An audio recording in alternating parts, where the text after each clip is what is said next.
Hello 10th class. मैं Malik ma'am बोल रही हूँ। आज आप लोग का ज्योग्राफी का नया चैप्टर में पढ़ा रही हूँ, रिसोर्सेज एंड डेवलपमेंट।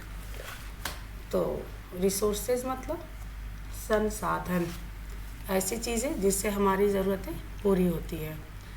तो इस चैप्टर का आज पहला जो वीडियो बना रही हूँ, सबसे पहले थोड़ा सा इसका डिफिनेशन जान जाएंगे हम लोग। What do you mean by resources? Actually resources है क्या? अभी मैंने बताया कि जिन चीज़ों से हमारी ज़रूरतें पूरी होती है, तो ये डिफिनेशन है। Everything in our environment can be use to satisfy our needs which is technologically accessible, economically feasible and the culturally acceptable are called resources। अच्छा, यहाँ पे देखिएगा एच मिसिंग हो गया है, ये विच लिखा हुआ है, विच WHICH, एच मिसिंग है यहाँ पे, ध्यान दीजिएगा आप लोग। और डेफिनेशन में जहाँ जहाँ पर मैंने अंडरलाइन किया है उसको गौर से देखिएगा, समझिएगा क्या मैं बताना चाह रही हूँ। रिसोर्सेज जिससे हमारी ज़रूरतें पूरी होती है।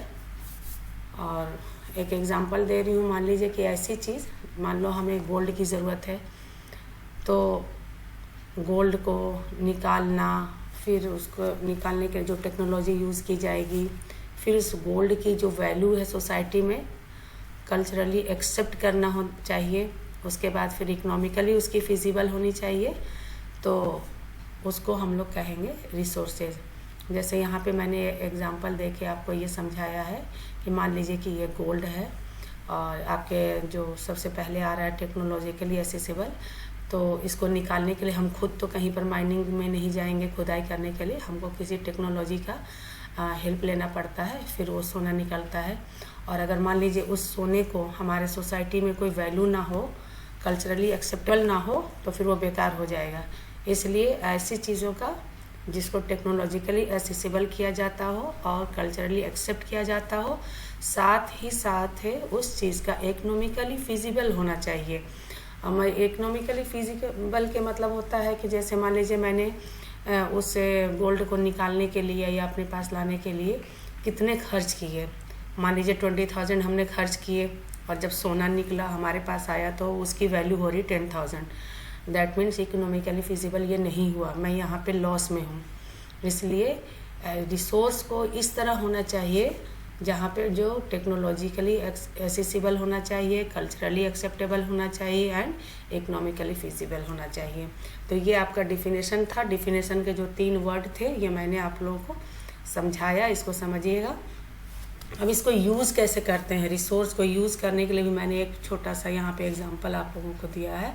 जैसे मान लीजिए ह्यूमन बीइंग है, तो वो अगर किसी रिसोर्स को यूज़ करना चाहता है, जैसे मैंने भी एग्जांपल दिया था आपको गोल्ड का, तो उसके लिए सबसे पहले तो फिज़िकल इन्वायरमेंट चाहिए, उसके बाद टेक्नोलॉजी चाहिए उसको निकालने के लिए, उसके बाद अगर निकल भी जाता है तो उसको एक इंस्टीट्यूशनल क्रिएशन करना चाहिए, क्रिएट करेगा, इंस्टीट्यूशन क्रिएट करेगा। दैट मीन्स ये होता है, मान लीजिए कि रबर का इंडस्ट्री है, तो उससे पहले रबर की प्लांटिंग होगी, या फॉरेस्ट की अगर मान लो कि कहीं पे हम इंट्रैक्ट करते हैं फॉरेस्ट को, तो फॉरेस्ट से जो लकड़ियाँ आएंगी फ्यूल में यूज़ हो सकती हैं, या यहाँ पे जैसे माइनिंग का काम कर देंगे, तो एक इंस्टीट्यूशन क्रिएट होता है। तो इस तरह से हम इस इन्वायरमेंट में से रिसोर्स को यूज़ करते हैं। तो मेरे ख्याल से जो डिफिनेशन है वो मैंने आप लोगों को समझाया।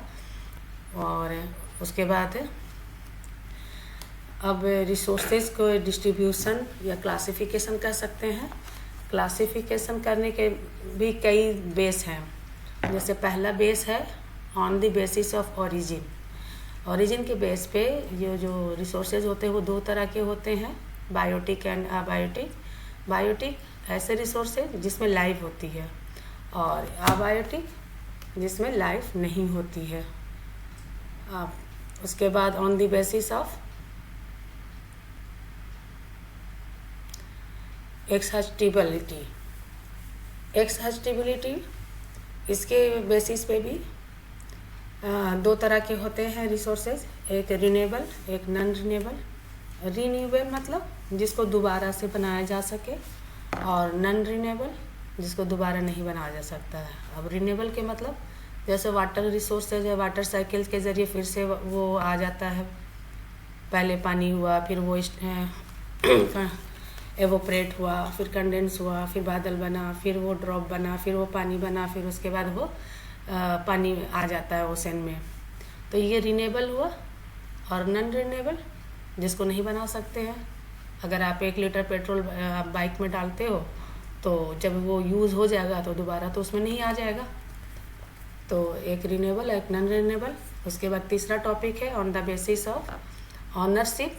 ऑनरशिप नाम से ही पता चलता है, जिसका मालिक होता है इंडिविजुअली जिस रिसोर्स का, एक पर्सनल आदमी ऑनर होता है, एक कम्युनिटी ऑनर होता है रिसोर्स। उसके बाद है नेशनल रिसोर्स, इंटरनेशनल रिसोर्स। तो ये जो है वो on the basis of ownership पे है। स्पेलिंग पे थोड़ा सा ध्यान दीजिएगा, मैं जैसे वीडियो में डालने में थोड़ा कहीं कहीं पर स्पेलिंग मिस्टेक है। यहाँ पे देखिए ऑनरशिप में भी स्पेलिंग ठीक कीजिएगा, ठीक है। फिर अब कल मैं आप लोगों को इन चारों को अलग अलग बताऊंगी कि इंडिविजुअल रिसोर्सेज में क्या है, कम्युनिटी रिसोर्सेज में क्या है, नेशनल रिसोर्सेज में, इंटरनेशनल रिसोर्सेज में। और जो भी चीज़ मैं बताती हूँ उसको बार बार खोल के देखा करो, पढ़ा करो, आप लोग सुना करो। और कहीं भी कोई दिक्कत होती है तो आप मुझसे पूछ सकते हैं, ठीक है।